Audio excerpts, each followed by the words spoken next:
everyone, a bit of a collab today with some fellow gun channels. If you haven't checked these guys out already, you owe it to yourself to do it. These channels are all, significantly better than mine. So if you think that I'm worth subscribing to, certainly you owe it to yourself to check them out. Specifically, they are the Blind Sniper, Geary Gunderson, Arasaka Type 99, Tac Nerd, and maybe 8mm Mauser Man. I'm not 100% sure if he'd confirmed that he's participating in this as well. But in any case, I'll have all their links in the description below, so do check them out. The theme of the collab is discussing our pistol and rifle combination choice for the proverbial SHTF scenario, with a bit of a nod to the whole gray man idea, so-called gray man. These have to be milsurps, but there are a couple of stipulations that make it a little more interesting.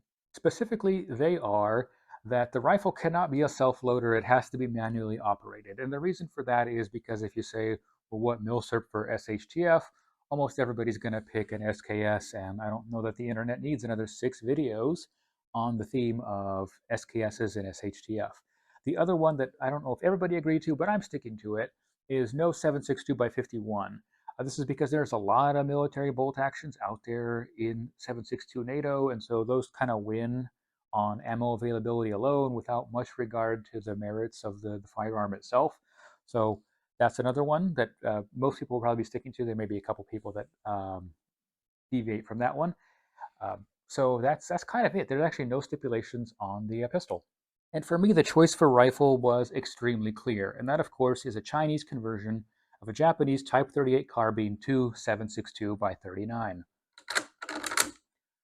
These rifles are extremely light, extremely handy. They're very simple. These bolts can be taken apart and put back together one-handed. They have a straight bolt handle, which for me as a left-handed shooter, of course, is very helpful as far as operating it quickly. As you've probably noticed if you've watched this channel for a while, I don't have my left-handed bolt technique all figured out, but of course in that scenario I would have to. But this would definitely be a big help in that regard. And of course with 7.62x39, which by the way you can see, for example, we have this little block right here to accommodate that shorter cartridge at the back. So ammo availability definitely is excellent for these. Now, I know that most of the ammo has been foreign, but we are seeing, some fairly significant domestic production these days, and it's only growing. And on top of that, when it was being imported, it was imported in just vast, vast quantities. So I'd be hard-pressed to find anything at all that would be comparable as a choice for that situation than something like this. For the first option that I entertained, we had the CZ82. The merits of these pistols are fairly well known, but to go over some of the key ones, they're durable, they're reliable, they're accurate, they're well made, they've got half-decent capacity at 12+1, they've got ambidextrous features. So for example, we have a ambi safety, ambi mag release, although this mag release does not fit me very well, nor very many other people, it seems like, so maybe half credit for that one, but overall a really solid pistol. There are, however, a couple of concerns. One, of course, is parts and magazine availability. They're both relatively quite poor in the United States overall, and especially kind of in terms of long-term perspective here.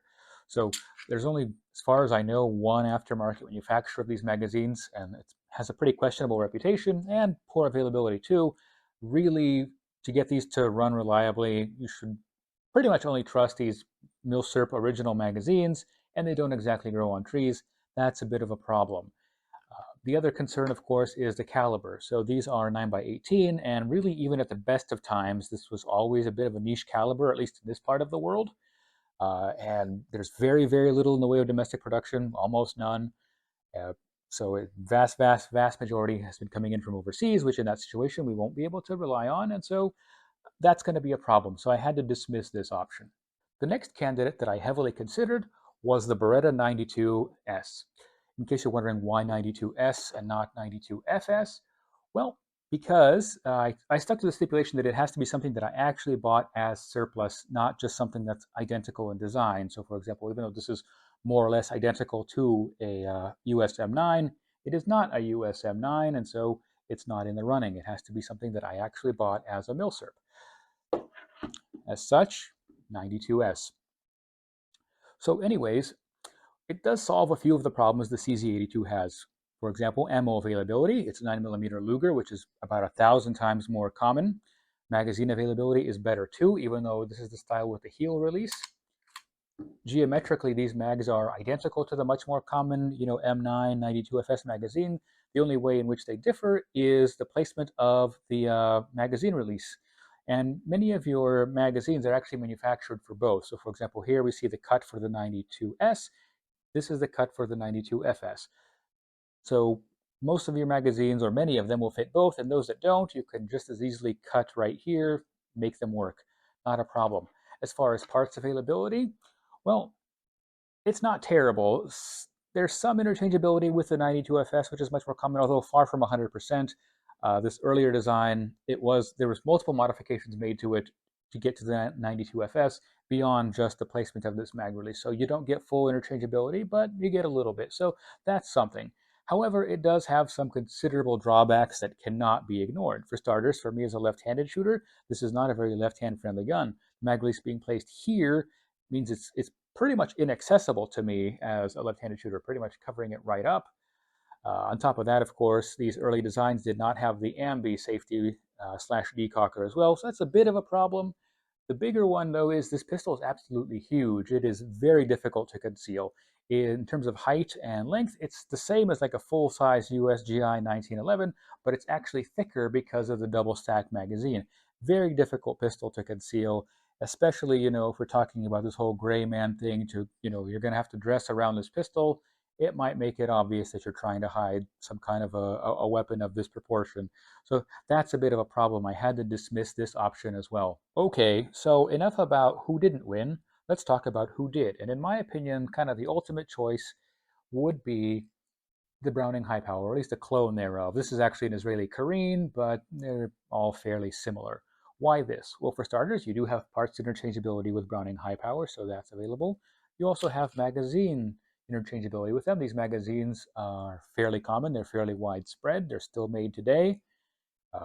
The standard capacity on these is 13 rounds, although these days there are 15s and 17s as well, so you're not even giving up on capacity relative to the Beretta. It is a 9mm, so you still have all of that ammo availability going forward as well, all the advantages that that carries. And it's also thinner and also shorter in overall length than the Beretta, so it's quite a bit more concealable. Now, you could even go thinner still. There do exist ultra slim grips that would really slim this down, so if I was serious about carrying this, I would get that. Now, as far as being left-hand friendly, obviously we don't have an ambi mag release. I don't believe it's even reversible, but I'm actually able to use my index finger just like so to release this magazine without too much trouble. It does drop free because I removed the magazine disconnect, by the way. Now, the safety is not ambidextrous, at least not on this one, although there do exist ones that do have ambi safeties, but there are aftermarket ones as well out there that you could install. So if I was serious about actually carrying this, I would install an ambi safety as well. So in my opinion, we have something that's shorter, smaller, thinner than the Beretta with decent capacity, reliable design. It's solid. You got parts availability, mag availability, ammo availability. I don't think you can do too much better than that. So those are kind of my choices. Again, for the rifle, I had my Arisaka conversion to 7.62x39, and for the pistol, I went with a Browning High Power clone. In this case, specifically an Israeli Karine, although any other one would do. It's just happens to be the only Milsurp example of the high power that I have at the moment. That's really it. Of course, thank you for watching. Be sure to check out the other entries from the other participants in this collab. I guess that's it for now.